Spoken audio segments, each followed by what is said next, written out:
manye kembaribi television no acho mi AJ Royal mene woye ga bukum park wo babie to mo beni ahani wole mlamie akenmene abafe free eye screening ye bie no hani wo babie no wo ba ho lele wo ba na akehime ebu abie san ni amenkwe amehime kejegbe kebi kebashi ye me kehime ife ye bie His Royal Majesty King Tackie Teiko Tsuru the second ni efe ni neke haman bi ife akeshi ameba na ameba kwe amehime mi nuwo inko host Esther Kokolawe bachia benke mambi ne kamana sanega.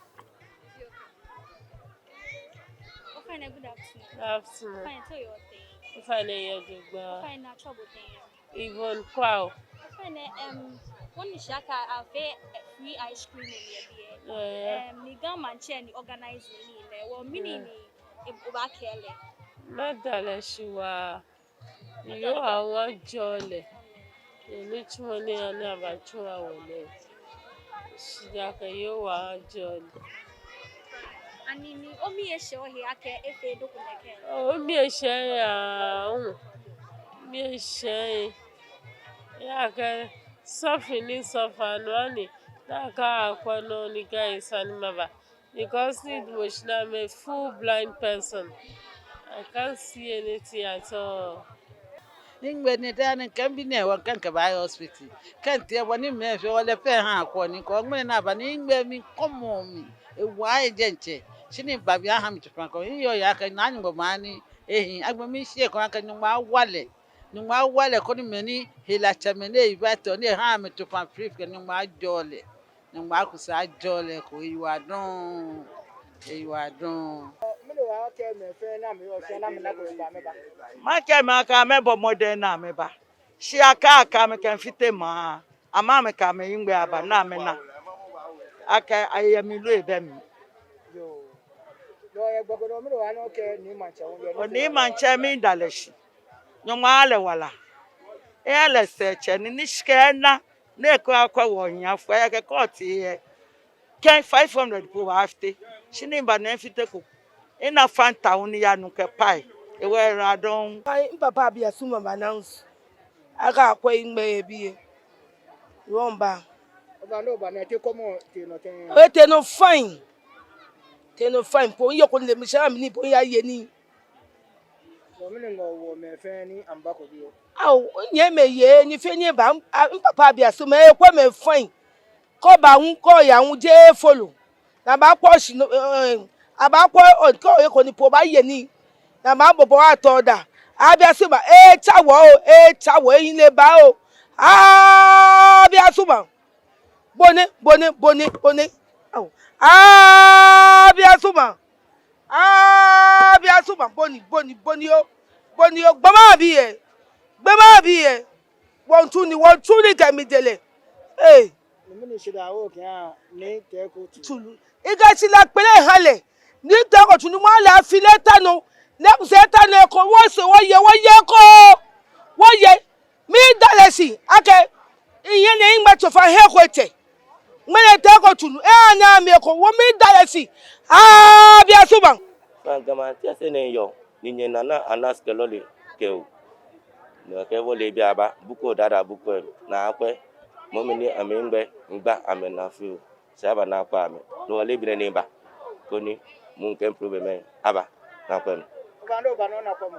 oni ba na akwa mi fine akame gbe no fa no no ni sa mi space ni abu ni ke kan de ni Yo ba na space o go da lo kenkre no kra na. Kenkre no na mi ni ingbe gba ko na da sipa ko na ke si ingbe to e di step mi no ni na se mra nye na ba na sin ko ba sa matishin mo ba ko ni nke ba ni akwe dan ni efe no konkro woni ba na bi mi questions ke ni bi ni ya eto e no me se ko me ni ake abi mi inania eto nti ni yo e ko na abi mi ina ne no ma yo ke no na ma no na ka be le la ke e gba na ke no ni ja gbo ye no na ngala gbo mi na si na ngwa bibie lele ina lo ni kete doctor lo je ni pe mi lo na ka no le ya mi wolo ya ni pe space ni ke bun space ni ke fe mi na ngwa na gbo mi na sisi no bibie ni na no me se kra le chake ske wa na mi no ne fe no na ka no no la gbe na gbe mi na le no to e dra me ba shi fiu fe first no first na le dra shi na ne ske wa na le ba shi no ne kele de na ke be de no wa yam no ne ba ske tem no attack no si ne ko ami shi ten no no ke mi fe pe no le na bibie ni bibie na ma ka gbe fe fine when any je phone ni ko phone ni bi se la ke mana ma ni bi se lo ni ko ni bi se lo ba pepe mi na no fa ni yem clear we na ke be ina ingbe chamo mi ke ma bia ke be amo wo pia ododo ni gan amashi kenu ke no fa no aka fi politics G Lions Club International. Ye Ghana Waji District 418 ye Ghana. She was headquarters USA. Ni Lions Club Waji club an association ko ni owa gbeme me ni be ko or your ni contribution lo ya bio donations can be no okay wa many be ko ke many ekole helako ngba me na tomo titru ngbe hela ke diabetes cancer ni yo gbe ke bi ke many ame be ko kra ni homo yo ame o che ole hunger ke environment boni ni fale fe mo aba bi ana ngene wo bagamashi oba ni oba wa ni akwegbe ma hingbe okwe aka ekole moko ya ni noko gbale egba hingbe na si ele mi ka akwe na hie boni oba hele se egbe eteni enye na ni don osmo na kan ni yo won ta oba kwe na aba fe free ice cream mo fi ama aba kwe egbe ke machine se ba okay ni Tackie Teiko Tsuru ba ke eti me pali se ba fe ko mi ami ha ogbe ami wa o ami ha ogbe ni wo ba face screening ye bi e ga machine bi ye Bukom Park na kwa me ni yo ingbe problems ni aha me ko le ke o ba hia glass ya ba ha bo ke chofa ho ni wo ha bo ni o ke wa ni o ingbe kaya no anyo nani Oba lo anye ba te ni timo etele te. o ni o ba ne ntumo ya no wa gbe me ba won kwa me hu okay doctor say ba ni doctor say nkwe amehingbe aha me chofa no fia no ya no pepe Oba me ni nga wo ni ko mandi se ye ni timo le ke ni ya no me ni nga ba wa.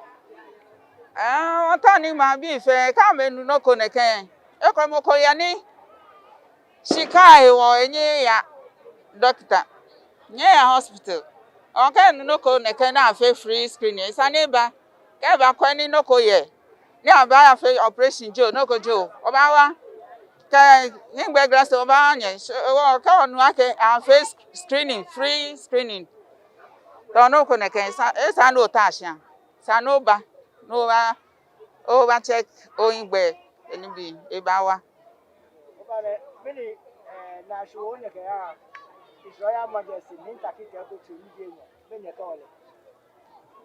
o ya wa don ake ha o ne ken gbe ne alo opportunity ne ni okeba wa ma bi e ye bi ne e wa don Oba le energy nye after energy ba fe ko ye bi e ko alo energy last one ye bi e. after o ba ya eko different places o tomo next week ne ken o ba ya dabraka o ya fe ko ya dabraka ke epi 37 ye je tema ke epi ye Ghana ke Ghana o je bi epe sike God permit me ko next year o ba san o ba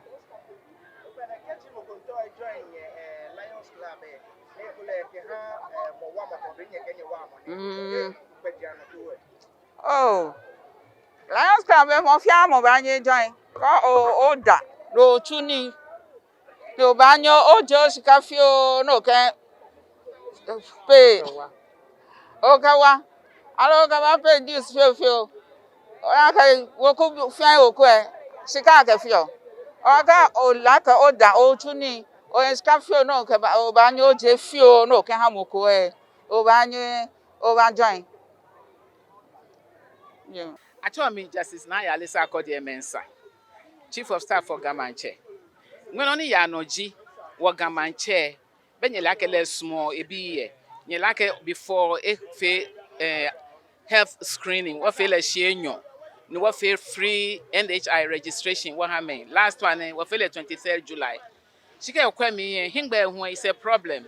Ni hingbe is more ejila wafe no fiano e wa me pie na me hingbe ngba me na. She ameya doctor because ejila wa. Ni o hingbe noji o gateway loji gbe na achon no kai o me. E wo man check wo bomoden ni wa organize ni ne ko ni me ni ame hingbe ngba me na. Me ko me ame le ka me hingbe ngba me na. Me ko po ame le ko ni mo fia ma aba. E wo be ni wo ke Lions Club International. Ame hu nyelake na ka ni tu ame chuo e wonu ka me chaya ni wo fe ko be ni gbe ni womba one screen me for ame hingbe money ka kwe ni hila yo hingbe mi aba abo chofa money sani ahabo hingbe glass here loke ya kande ni aba ahabo eko money hu ni sana fable operation aba ngma ahabo na ba chobo hello cha na ba no cha kebe no ba na fable operation anokwa no fia no ofio ngene aheshika she operation me kuma na ba ahia meshika me kuma na amele ahia meshika she hingbe glass ke examination ke no fia na afio be free ni money 20 na ji woche ni ji his royal majesty King Tackie Teiko Tsuru ni ji enyo ni le na onji wo grand fan manche le na onji president of the Grand Traditional Council le echi wo no ba bia ne ngene ni wo twon ni ne over the meaning I will come ni di kame ma na mi bi kemeni na e gba ba bi no ni ma ke mo fia mo ja keshi wo fan wo kwa wo hino jugba ake health is wealth ona le ban ma kele gami shiko ye hiwale oye no fan no oye dwetre wo mo fia mo bo de ni e check here doctor pitio ko tasha especially wo me ni wo hie fa fi we ko tasha at least anyo je pa ko to a check ke wo ba ko ko a check ni ke no ko na kwa abo ya ka o shipe e ke fe sane wulu me use ne ke medium ni makpa mo fia mo fa especially wo ye ake October is breast cancer awareness month. Wo although here hu na she here me fi wo min pa wo ye fen wo fi ke here fen ni wo ya ni wa test when this month I check breast free ni cancer ke start ka ba cha bo anya cha obo ni o ba yin shi fa fi abo she ke che e ke gbe shon bo mo tu emi fen ke ndo gbe owo e wo me use opportunity na ni maka akishin what take opportunity no wa fi ne ke free breast screening because October ake breast cancer awareness week e we no papa ke kemba nhanye no shishi agbere mi pa mo fia mo fai ni nya wo covid protocol say nya fe kemi ya mi na kemi kwe wo am a mask aba pa mo fia mo fai na ewe mask enja gashi ajayeko abashayeko na aya shi won ka gata fa kashi na nu wo fa enu wo ya wo ba sha jeme kenkle wo ba da wo che ni adoto tin toshin wo ba da wo che ni dodu sakishi many traditional councillor fe na me kwe ni amemo wo che mi aka gamanche e batasha aka gamanche na gamanche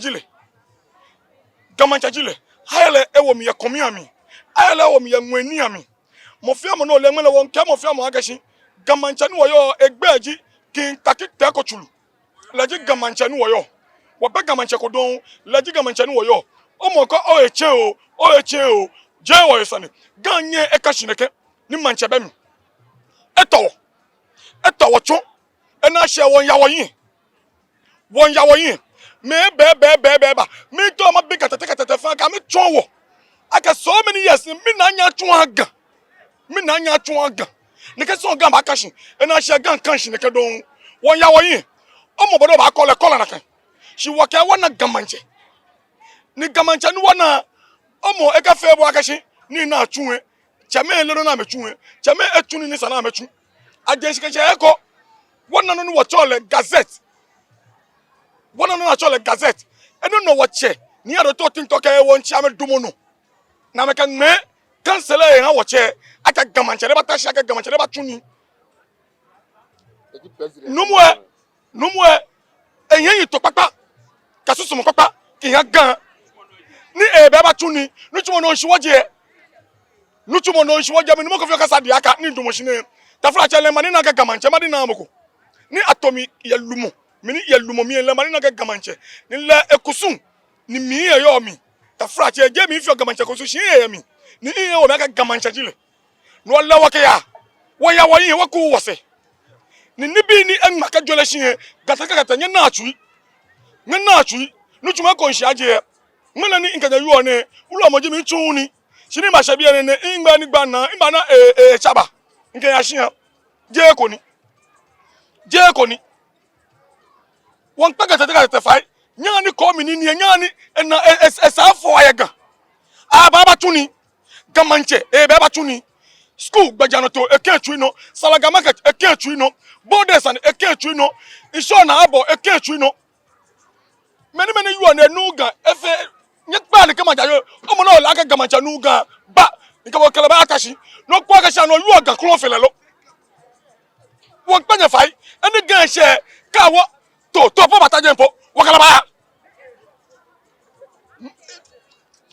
kan kwa gan wo ijo woni fi mmobo yega enuga kan no ijo no aka yo gamanche no aka yo gamanche obranu ni oje enye efe enye fo aka gan na mancha kotumo mene efe enye fo aka gan ena mancha kotumo obranu ne ni le lokpa na ne ba nye gan yin wote ne ke wote aro to tinto ba aka aro to tinto vene mele aro to tinto sempe bi fe na gashi sane aye sempe manche nya wote Tackie Teiko Tsuru be kukuo nye ba na akashi gama akashi nuni sali gata ni asha no ameni ba asha no ga ke tui no mi numo kasa ni dumo shine be ko ne wan yue shile da iya se be ko ne wan yue shile na she ko ni mi lancha ni nkwa gbomo ni ka gbomo sande gba ke ni bi plans na ye kian ga ina ka mene sani aye gamancha ne ye gamancha ena she wa ba wo yin wa ku wo se wona gamancha egbe aji ki Tackie Teiko Tsuru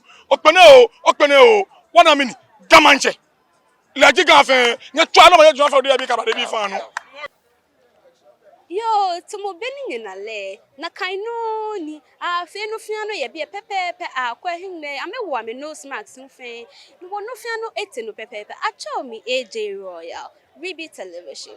Thank you.